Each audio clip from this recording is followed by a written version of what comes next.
So I'm going to jump into this thought. I'm not going to keep us for too long this afternoon. I just wanted to share this thought about the sound of the leaders of Beyond Church, what the voice of Beyond Church should sound like. Rachel asked me to share a thought along these lines at our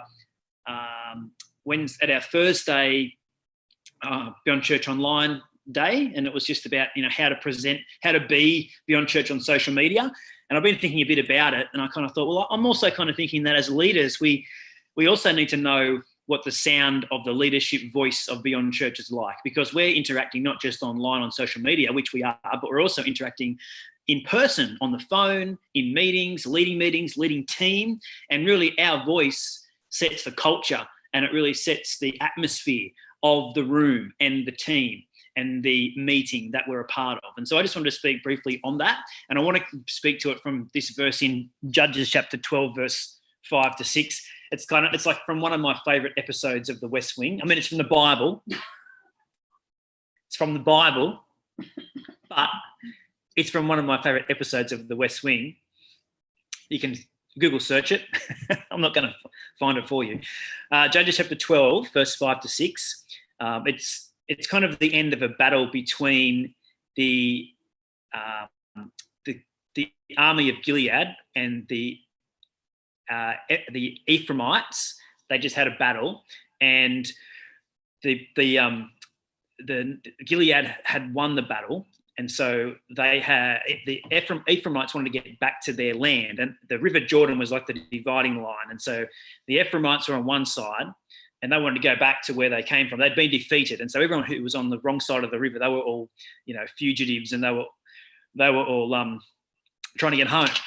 So this is where we pick up. Jephthah, he was one of the Gilead. He was a leader.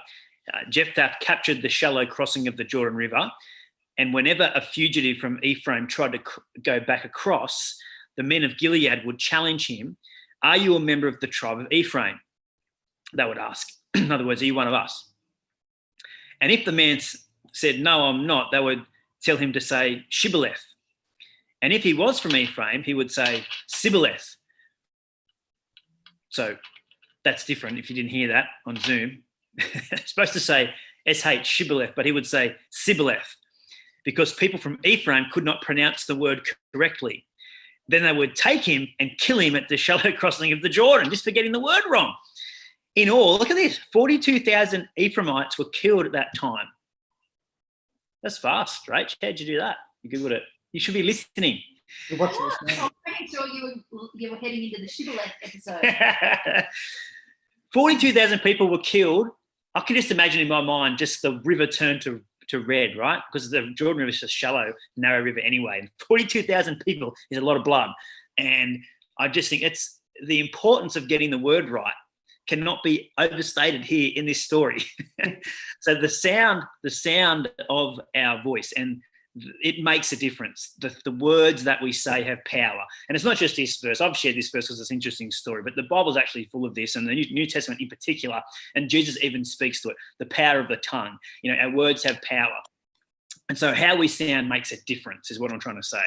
And so what I want to talk about just briefly is the sound of Beyond Church leadership. And I just want to list through a few things that help us to hear the sound of Beyond Church leadership and know what we should sound like if we're communicating on behalf of Beyond Church. So Beyond Church leadership sounds like no, N-O. One of the reasons that churches don't change or grow or move into what God's got for them is often because their leaders are unwilling to say no, often to current members and current church attenders or even current team who prefer things the way they were. When we learn to say no to preferences of some of our current, maybe our current attenders or our current team or our current culture, we can learn to say yes to those people who aren't yet a part of what we're doing. Often it's easy for us just to adjust to the preferences of what's known and the who that are known, because it's just more comfortable that way, that if we're all just in one boat and we're all happy together, then we don't often want to say no, because that's going to rock the boat. It's going to upset people. But if we're going to be the kind of people that reach new people, then we actually have to say no to some things that keep things secure and keep things safe and keep things stable and steady. We have to be able to say no to those things and make room for reaching others who are yet to be a part of what we're doing. So beyond church leadership often sounds like no, and we've talked about how to say no before, and if you want to know some skills about how to do that, we can talk about that later. But beyond church leadership does often sound like no. Beyond church leadership also sounds like decisions. I read this earlier this week, one of the blogs I read, and it was about decision making. And what it was talking about was if we have a decision-making process that's slow and complicated, we end up trying to keep pace when things are changing around us. And what we've seen in this COVID season is that so much is changing. In fact, even at lunch today, we're talking about coming back into the room on the 26th, which we're all pumped about. It's going to be awesome. But there's been some kind of hazy announcements from like a local member, like a Facebook post, but there's no solid evidence from the New South Wales Health Department about New South Wales government about what we're actually supposed to do on the 26th of July. It comes out on Friday. So we're meeting together on Sunday. So how does that help us? Well, it doesn't really help us. It makes things more difficult. But the leadership of Beyond Church sounds like decision-making. So even though we're going to find out on Friday, our leadership is going to be able to make a decision that day and be able to be ready for what we need to be ready for on Sunday. Kerry Newhoff was the blog I was reading, and he thinks that if we can't make a decision within 24 hours, our process is too slow. That's pretty quick, right? 24 hours. But also, I would add this, that for some decisions, often in conversations, we've got to be willing to make decisions immediately.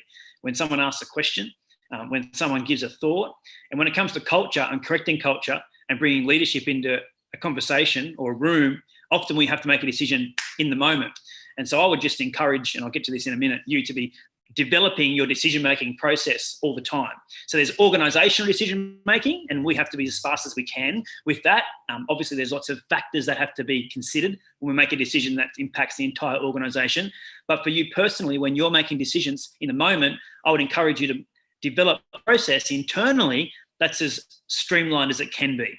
Don't get into the habit of putting off decision-making when you can move forward immediately without having to procrastinate. Another thought he talked about when it comes to decision-making is that, this is Kerry Newhoff, and he says, with change happening as radically and unpredictably as it is now, if you can't pivot your organisation within 30 days, you're too slow. I want to encourage us as a team. We've been pivoting our organisation weekly.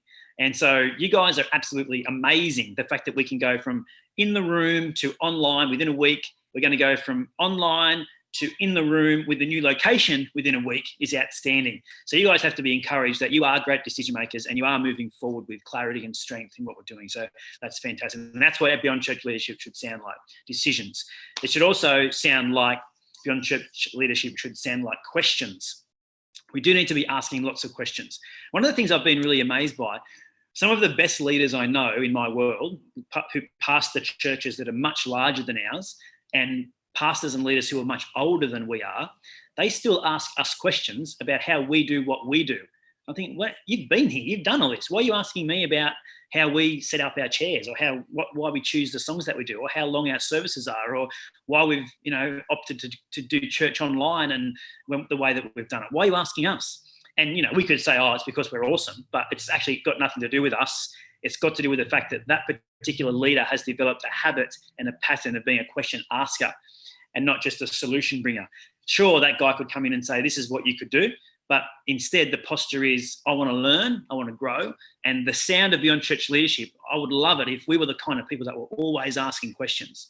And it's also found in this context. Asking questions also speaks to looking for improvements. It's the same kind of thing. It's how can we do this better? It's asking the question of each other. How can we do this better? How can we adjust this? How can we get the settings right in this environment, in this room, in this meeting, in this system, in this structure, in this group? Asking the questions. There's ways that we can get better at what we're doing, because the sound of it Beyond Church leadership is one that asks questions. So if we've got no questions, this is a quote from Luke Main. You want to write this down? This isn't anyone else. This isn't Kerry Newhoff. This is one of mine. If we have no questions to ask, we've got nowhere to go. So I don't want to get stuck, which means I'm going to be asking lots of questions. And I think we should all be asking lots of questions. Leadership sounds like questions. Leadership sounds like others. We must value others. We must value each other. Those who are here, so you, I value you. You should be valuing each other. Our leadership should sound like that we honour and value our team, honour and value our leaders, and honour and value the people who are working with us, those who are here in our lives right now. But we are here as a church for those who are not yet here. And so we have to value those who aren't in our meetings, and we have to value those who aren't in our teams, because when we said yes to Jesus, we actually said yes to mission. And so our leadership has to sound like others first. We value each other, we love each other, we honour each other. But that is because we've all said yes to Jesus, and our yes to Jesus is yes to mission. And we are always valuing others. So Beyond Church leadership is also sounds like it's got that kind of edge to it, that it's more about those who aren't here than those who are here. And I think that's one of the things that's really going to help us. And to be honest, I actually think that particular sound of Beyond Church, that we're here for others, and if you listen to our messages, you watch our stuff online, you can pick it up, that we're always inviting people into the journey, right? We're not just here for the people who are already here. And I've talked to so many different pastors and leaders over this COVID season where we've had to do church online, and so many churches, for some reason, I just think it mustn't be the sound of their church. They just haven't been as present on social media, or as present or as available or as open. In fact, even this particular leadership talk that we've got on YouTube, it's actually going live now, because we're okay, because everything that we are is like open to others, because we know that what we've got is something that's going to bless and encourage other people in the life of our community and everywhere. But other churches, I've heard stories where they, if you want to watch their church online, you've got to ask a friend who goes to that church for the link to either the page on their website that has the feed, or some other kind of streaming service that might not be Facebook or YouTube. And I kind of think, well, like, that is not our sound. Like, our sound is, let's make sure that everyone everywhere can hear everything that we're doing all the time, because we're about others. It's the sound of our church. So that's what we should sound like. We should be the sound of others. Two left, number whatever this is, leadership, Beyond Church leadership sounds like experimentation. I kind of think I should have found a better word for that, but I don't know, experimentation. Pioneering? Yeah, leadership sounds like pioneering. Innovation. Leadership sounds like innovation. They're all great words. You could use all those if you like. But really what it comes down to is this. When you hear someone say, let's have a go, that's what it should sound like. Let's have a go. And I've been saying a lot lately, because of lots of new things that are happening. I've said, let's make sure that we're failing on the right side of risk. Let's not fail on the side of risk of inactivity and procrastination, and let's fail on the side of risk that is active, action orientated. So just spend the money. It's okay. Just spend the money. Make the appointment. Just make the phone call. Ask for help. Hold the meeting. Make the mistake. Please just fail at something. Somebody, please just stuff it up, because you're having a go. It's just, we don't want to be the church that fails on the side of, if only we could have, if only we had. We just don't want to be that church. That should not be our sound. We want to be the experimental church that has a go, that pioneers something, that is experimental, that is doing something fresh and innovative. And finally, leadership sounds like service. And I want to just finish with this, because I think it's probably the most important thing at the moment as we transition into a kind of new way to do church. And I talked about this in our executive team this morning, that the way church has been done in the past, I actually kind of think is over. I think that the days of church attendance is actually over. I think that what we'll walk into now is a season of church engagement, where people will only be in church if they can be engaged in it, if there's something that they're participating in and contributing to. I just don't see church as being something that someone goes to observe, or to attend, or to watch, because that you can do everywhere else. You don't need to be in the room for that. but you need to be in the room to engage, to participate, to contribute, to bring something, particularly when it comes to something that's Holy Spirit inspired. So there's something that you can't get that online. So if you're in the room, you are all in. You're an all-in kind of person. So I actually feel like the days of church attendance are over. And leadership for Beyond Church sounds like that. And I think it already has been said like that. We have been a church that's really driven engagement. We have been a church that's really asked for participation.